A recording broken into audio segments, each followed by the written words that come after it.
PHP একটা server side programming language বা scripting language. এটা আমরা আগেই জেনেছি। আপনি যদি আমার আগের ভিডিওটা না দেখে থাকেন তাহলে পিএইচপি ইন্ট্রোডাকশনের উপরে যে ভিডিওটা করেছি ওটা দেখে আসেন। তার মানে পিএইচপি শিখতে গেলে আমাদের একটা সার্ভার লাগবে, ওয়েব সার্ভার। তাহলে কি আমরা এখন ওয়েব সার্ভার কিনবো, মানে একটা ডোমেইন হোস্টিং কিনবো পিএইচপি শেখার জন্য? মোটেও না। তাছাড়া ডোমেইন হোস্টিং কিনে সেখানে পিএইচপি শেখাটা কিন্তু আরও ঝামেলা, সেটা অনেক স্লো হবে। তার থেকে বরং আমরা আমাদের পিসিতেই পিএইচপি শিখব। কিন্তু আমাদের কম্পিউটারে তো ওয়েব সার্ভার নাই। তাহলে কি করতে হবে? আমাদেরকে এখন একটা ওয়েব সার্ভার, মানে ওয়েব সার্ভারের একটা এনভায়রনমেন্ট আমাদের পিসিতে সেট আপ করতে হবে। তার জন্য বিভিন্ন সফটওয়্যার আছে, যেমন জ্যাম্প আছে, ম্যাম্প আছে, ওয়াম্প আছে, যে কোনো একটা আপনি ইউজ করতে পারেন। তো আমি জ্যাম্প ইনস্টল করে দেখাচ্ছি, কারণ জ্যাম্প সব থেকে বেশি ইউজ হয় এবং এটাই সব থেকে পপুলার। তো এটা ইনস্টল করার জন্য এই সাইটে আসবেন, অথবা আপনি গুগলে সার্চ করবেন ডাউনলোড জ্যাম্প দিয়ে। ঠিক আছে, সার্চ করার পরে ডাউনলোড জ্যাম্প apache-friends.org এই সাইটের ডাউনলোড পেজে আসতে হবে। এখানে আসার পরে যদি উইন্ডোজে ইনস্টল করেন তাহলে এখান থেকে ডাউনলোড করে ইনস্টল করতে হবে। যদি লিনাক্স অপারেটিং সিস্টেমের হয় তাহলে এখান থেকে একটা ডাউনলোড করতে হবে, অথবা আপনার পিসিটা যদি ম্যাক হয় তাহলে এখান থেকে একটা ডাউনলোড করতে হবে। যেহেতু আমি উইন্ডোজ ইউজ করছি এর জন্য আমি এখান থেকে একটা ডাউনলোড করব। তো এটা যদি আমি ডাউনলোড করি তাহলে আমি বর্তমানে পিএইচপি যে লেটেস্ট, সব থেকে লেটেস্ট যে ভার্সন সেটা আমি পাচ্ছি, তো এটা ডাউনলোড করতে পারি।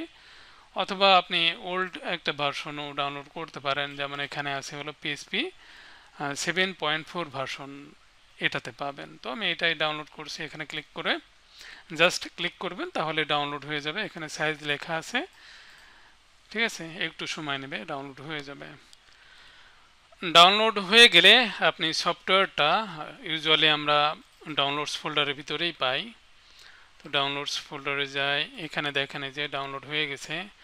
তো এটাতে আমি ক্লিক করছি, অথবা এর উপরে রাইট বাটন ক্লিক করে, সব থেকে ভালো হয় রাইট বাটন ক্লিক করে রান অ্যাজ অ্যাডমিনিস্ট্রেটর এটাতে ক্লিক করবেন। আবার দেখাচ্ছি, এই ফাইলটার উপরে মাউসে রাইট বাটন ক্লিক করবেন, করে রান অ্যাজ অ্যাডমিনিস্ট্রেটর এটাতে ক্লিক করবেন, তাহলে সব থেকে বেস্ট হবে।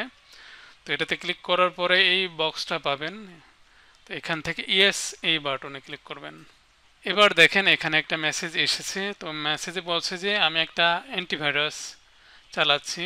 তো আমি ক্যাসপারস্কি নামে একটা অ্যান্টিভাইরাস চালাচ্ছি। তো এখানে এখানে ক্লিক করে যে ক্যাসপারস্কি এর উপরে রাইট বাটন ক্লিক করছি, তারপরে পজ প্রোটেকশন এই অপশনটাতে ক্লিক করলাম। এখানে আমি 1 ঘন্টার জন্য অ্যান্টিভাইরাসটা পজ করে রাখছি। আপনারা যদি ক্যাসপারস্কি চালান তাহলে এরকম পাবেন, আর যদি অন্য কোনো অ্যান্টিভাইরাস চালান তাহলে খুঁজে নেবেন কিভাবে যে কিছু সময়ের জন্য অ্যান্টিভাইরাসটা পজ করে রাখা যায় অথবা ডিসেবল করে রাখা যায়। এটা খুঁজে যদি ডিসেবল বা পজ করে রাখেন তাহলে ভালো হবে, না হলে আবার ঝামেলা হতে পারে। তো এই জন্য আমি এটাকে পজ করে রাখলাম। ওকে, পজ করা হয়ে গেল। এবার আমি যে ইয়েস এই মেসেজের যে ইয়েস বাটন এই বাটনে ক্লিক করছি। তো এখানে আরেকটা ওয়ার্নিং মেসেজ এসেছে। তো এখানে আমি জাস্ট ওকে বাটনে ক্লিক করছি, ওকে করলাম। তারপরে এখান থেকে নেক্সট এটাতে ক্লিক করছি, তারপরে নেক্সট। এখন এখানে C drive, by default C ড্রাইভের জ্যাম ফোল্ডারে এই জ্যাম মানে এই লোকাল সার্ভারটা সেট আপ হবে। তো আমার অলরেডি সি ড্রাইভ একটা সেট আপ করাই আছে।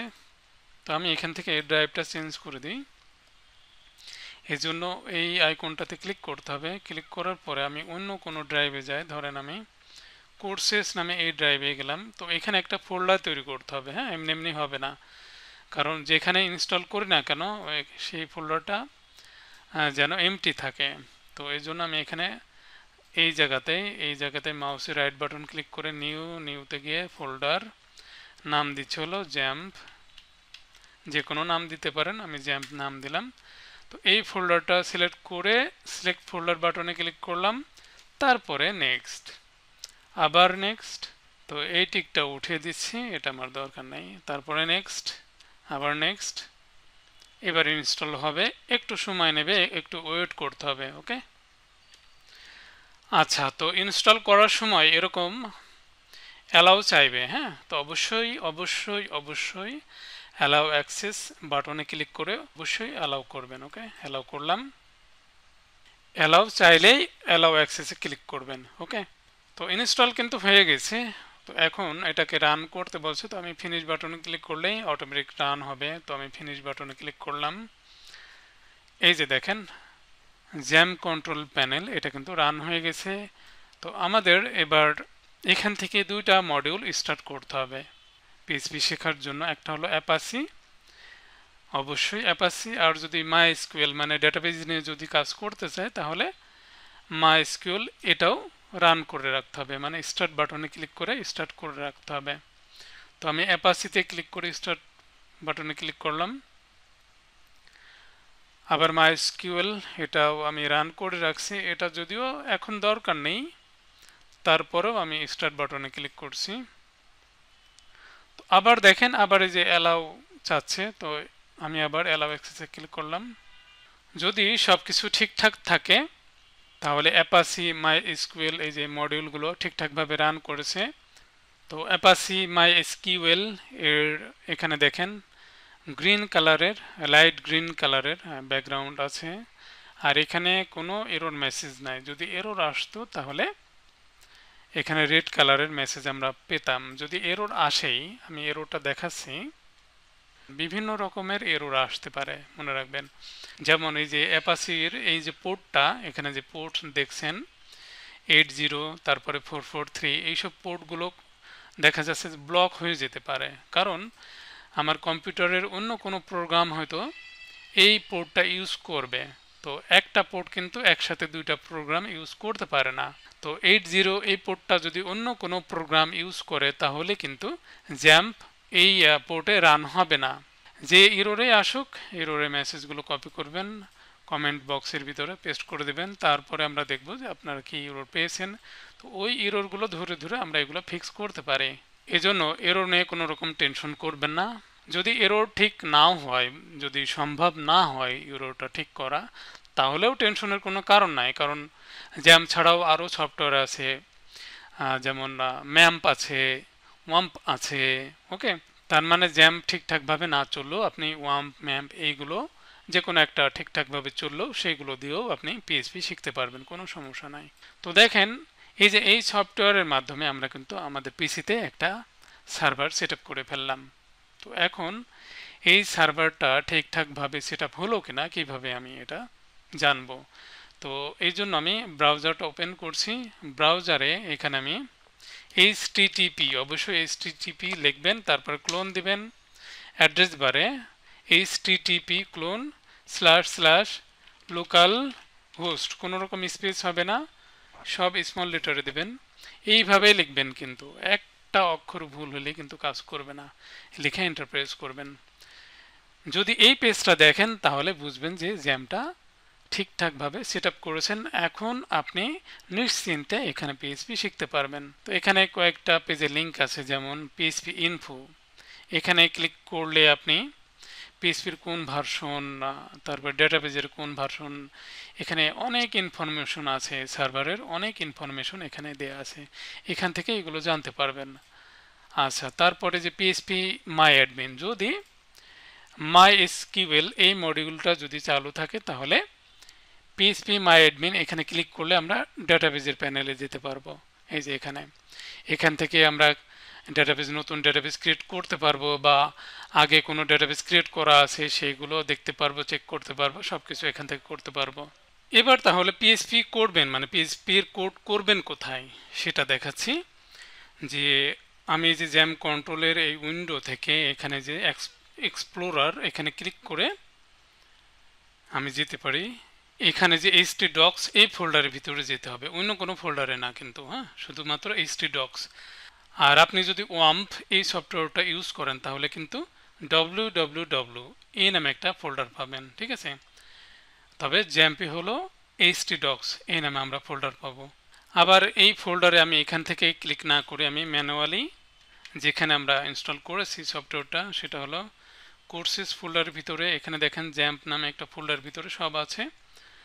এখানে htdocs ফোল্ডারের ভিতরে যাবেন, এখানে একটা নতুন ফোল্ডার তৈরি করে নেবেন। হ্যাঁ, PHP শেখার জন্য নতুন করে একটা ফোল্ডার তৈরি করে নেবেন। তো আমি রাইট বাটন ক্লিক করি, নিউ ফোল্ডার, নাম দিলাম PHP বেসিক। এই ফোল্ডার তৈরি করা হয়ে গেল। এবার ফোল্ডারের ভিতরে আমি গেলাম, একটা নতুন ফাইল তৈরি করছি, নিউ টেক্সট ডকুমেন্ট। আমি ফাইলের নাম দিলাম ইন্ডেক্স। এখানে যেহেতু এটা টেক্সট ফাইল, তো .txt এটা কেটে দিতে হবে, কেটে দিয়ে PHP এটা লিখতে হবে, তাহলে এটা PHP ফাইল হয়ে যাবে। আর যদি .txt এটা যদি এখানে শো না হয়, তাহলে ভিউতে যাবেন, ভিউতে গিয়ে এই যে ফাইল নেম এক্সটেনশন এর বামে যে বক্সটা আছে এটা টিক দিয়ে রাখবেন, তাহলে ফাইলের এক্সটেনশনগুলো দেখতে পাবেন। ওকে, তো এই ফাইলটা আমি ওপেন করছি।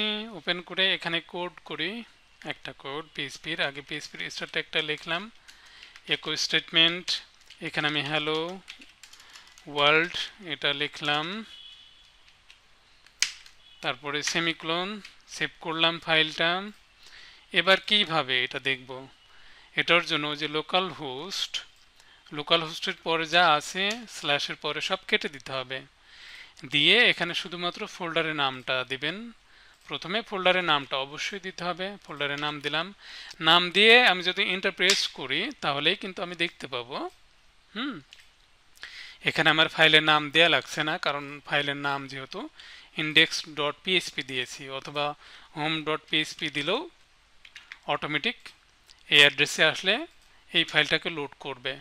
আবার যদি আমি অন্য একটা ফাইল তৈরি করি, ধরেন এই ফাইলটাকে কপি করে Ctrl+V দিয়ে আবার পেস্ট করে এটাকে রিনেম করি, ধরেন আমি এর নাম দিলাম হলো about.php। তারপরে about.php ফাইলটা ওপেন করলাম, করে এখানে অন্য কিছু লিখি যে এখন এই ফাইলে কিভাবে যাব, এই ফাইলে যেতে হলে এই ফাইলের নামটা দিতে হবে, ঠিক আছে।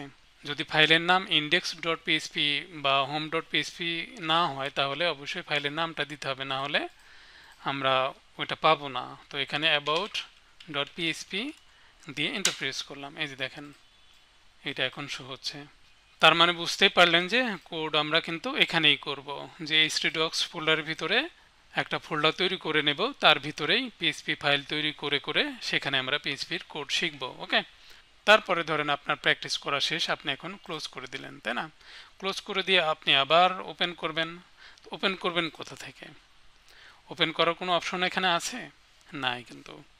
তো ওপেন করার জন্য মূলত আমাদের বারবার যেখানে ইনস্টল করেছি জ্যাম্প ফোল্ডার ভিতরে, এই যে জ্যাম্প কন্ট্রোল আছে, এই ফাইলটাই বারবার এখানে এসে ওপেন করা লাগবে। তার থেকে বরং আমি এই কন্ট্রোল ফাইলের একটা শর্টকাট ফাইল আমি এখানে বানাই। কিভাবে বানাবো, XAMPP-control.exe এই ফাইলের উপর রাইট বাটন ক্লিক করে আমি ক্রিয়েট শর্টকাট এই অপশনটাতে ক্লিক করব, তাহলে এই ফাইলের একটা শর্টকাট ফাইল আমরা পেয়ে গেলাম। এই ফাইলটাকে কাট করে আমি যে কোনো জায়গায় রাখতে পারি, কাট করে আমি ডেস্কটপে রাখলাম। আমি এর নামও চেঞ্জ করে দিতে পারি, যে এই নামই যে রাখবো তা না, আমি শুধু জ্যাম্পও রাখতে পারি, কোনো সমস্যা নাই। জ্যাম্প রাখলাম, রেখে এবার যদি আমি এইটা ওপেন করি, এইটা ওপেন করা আর ওই ফাইলটা ওপেন করা একই কথা। এইটাতে ক্লিক করে ওপেন করা মানেই এই ফাইলে ক্লিক করে ওপেন করা। ওকে, তো আশা করি এটা বুঝতে পেরেছেন। তো ওপেন করার পরে দেখছেন যে অ্যাপাচি এবং MySQL এই মডিউল দুইটা অফ আছে। তো আবার আপনাকে স্টার্ট বাটনে ক্লিক করে দুইটা স্টার্ট করতে হবে। আবার ধরেন আপনার কাজ শেষ, আপনি পিসি অফ করে দিলেন, আবার পিসি অন করলেন, আবার জ্যাম্প ওপেন করবেন, আবার স্টার্ট বাটনে ক্লিক করে আবার মডিউল দুইটা আবার স্টার্ট করবেন। এই ঝামেলা বারবার না করার থেকে আপনি একটা কাজ করতে পারেন, যে এই কনফিগ ফাইল, এই যে এই বাটনে ক্লিক করতে হবে। এই বাটনে ক্লিক করার পরে এই উইন্ডোটা আসবে। তো জ্যাম্প ওপেন করার পরে কোন কোন মডিউলগুলো আপনি অটোমেটিক স্টার্ট করতে চাচ্ছেন, যেন বারবার স্টার্ট বাটনে ক্লিক করে স্টার্ট না করা লাগে, জ্যাম্প ওপেন করবেন, অটোমেটিক মডিউলগুলো স্টার্ট হয়ে যাবে। এই জন্য যে মডিউলগুলো আমরা অটোমেটিক স্টার্ট করতে চাচ্ছি, সেই মডিউলগুলোতে এখানে টিক দিয়ে দেব। এরকম আমি চাচ্ছি যে অ্যাপাচি এবং MySQL এই মডিউল দুইটা যখনই আমি জ্যাম্প ওপেন করব অটোমেটিক স্টার্ট হয়ে যাবে। তো এই দুইটা টিক দিয়ে সেভ করব। এখানে দেখেন একটা এরর মেসেজ এসেছে যে জ্যাম্প control.ini নামে একটা ফাইলে সে অ্যাক্সেস করতে পারছে না, এই জন্য এটাকেও সেভ করতে পারছে না। তো কি করতে হবে, এটার জন্য আমি এটাতে ওকে করি, ওকে করে কুইট করে দিই। দেখেন আবার কিন্তু এরর মেসেজ পেলাম। ঠিক আছে, এই সব ঝামেলা করতে পারে। ওকে, এটা আগে ঠিক করে নিই। তো আমি কন্ট্রোল শিফট স্কেপ মানে ইএসসি প্রেস করি, এখান থেকে আমি শুধু এক্স প্রেস করি। এক্স প্রেস করলে এই যে জ্যাম কন্ট্রোল দেখেন নট রেসপন্ডিং দেখাচ্ছে, তো এটা সিলেক্ট করে এন্ড করে দিবেন, তাহলে এটা চলে যাবে মেসেজগুলো। আমি আবার কেটে দিই। আর এই যে হিডেন আইকন, এর ভিতরে দেখবেন যে জ্যাম্পের এই আইকনগুলো আছে কিনা। আপনারা ম্যাক্সিমাম এই ভুলটা করেন যে বারবার জ্যাম্প ওপেন করেন, বারবার জ্যাম্প ওপেন করেন। এর ভিতরে অনেকগুলো জ্যাম্প আইকন থাকে, হ্যাঁ, অনেকবার ওপেন করা হয় এই কারণে। তো এটা করা যাবে না। কিভাবে জ্যাম্প ওপেন করবেন, সেফলি ক্লোজ করবেন, এটা আমি দেখিয়ে দিচ্ছি। এরকম ঝামেলায় যদি পড়েন তাহলে জ্যাম্প যখনই ওপেন করবেন তখন জ্যাম্পের উপরে রাইট বাটন ক্লিক করবেন, ক্লিক করে রান অ্যাজ অ্যাডমিনিস্ট্রেটর এই অপশনটাতে ক্লিক করবেন, তাহলেই সমস্যা হবে না। আমি যেহেতু জ্যামটা অন্য ড্রাইভে ইনস্টল করেছি, সি ড্রাইভে ইনস্টল করে নাই, এই কারণেই ঝামেলাটা আরও বেশি হচ্ছে। তারপরে এখানে ইয়েস বাটনে ক্লিক করতে হবে, ইয়েস করলাম। এবার কিন্তু প্রবলেম হবে না। হ্যাঁ, আমি দেখাই যে কনফিগে যাই, আবার অ্যাপাচি মাই এসকিউএল মডিউল দুইটা সিলেক্ট করলাম, সেভ করে দেখেন কোনো এরর মেসেজ নাই।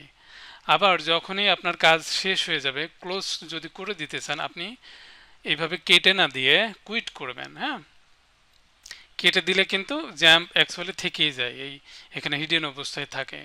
কুইট করে দিবেন, তাহলে দেখেন এখানে কিন্তু জ্যাম্পের আইকনটা নাই। ঠিক আছে, তো দেখা যাচ্ছে যে জ্যাম্প আপনি ওপেন করেছেন, জাস্ট ক্লোজ করে দিয়েছেন, তারপরেও জ্যাম্প এখানে ওপেনই আছে, এর ভিতরে হিডেন আছে। তো আবার আপনি জ্যাম্পে ক্লিক করে আবার ওপেন করছেন, আবার ওপেন করছেন, আবার ওপেন করছেন, এইভাবে দেখা যাচ্ছে যে অনেকবার আপনারা ওপেন করেন। তো এই ভুলটা বারবার করেন, এটা করবেন না। আমি আবার এর উপর রাইট বাটন ক্লিক করি, রান অ্যাজ অ্যাডমিনিস্ট্রেটর এটাতে ক্লিক করলাম, আবার ইয়েস। এবার দেখেন আমি কিন্তু আর স্টার্ট বাটনে ক্লিক করে নাই, অটোমেটিক স্টার্ট হয়ে গেছে। ওকে, তো এইভাবে ওপেন করবেন, অটোমেটিক স্টার্ট হয়ে যাবে। আবার ওই অ্যাড্রেসে যান, http://localhost এন্টার প্রেস করেন, এই যে দেখেন কাজ করছে। আমার কাজ শেষ। যদি পিসি অফ করে না দিই, তাহলে এটা কুইট করে দেবেন। যদি জ্যাম্পের কাজ শেষ হয়ে যায়, এই কুইট বাটনে ক্লিক করে কুইট করে দেবেন, তাহলে পুরোপুরি কুইট হয়ে যাবে। ওকে, তো আশা করি বুঝতে পেরেছেন। তো এইভাবেই এটা চালাবেন।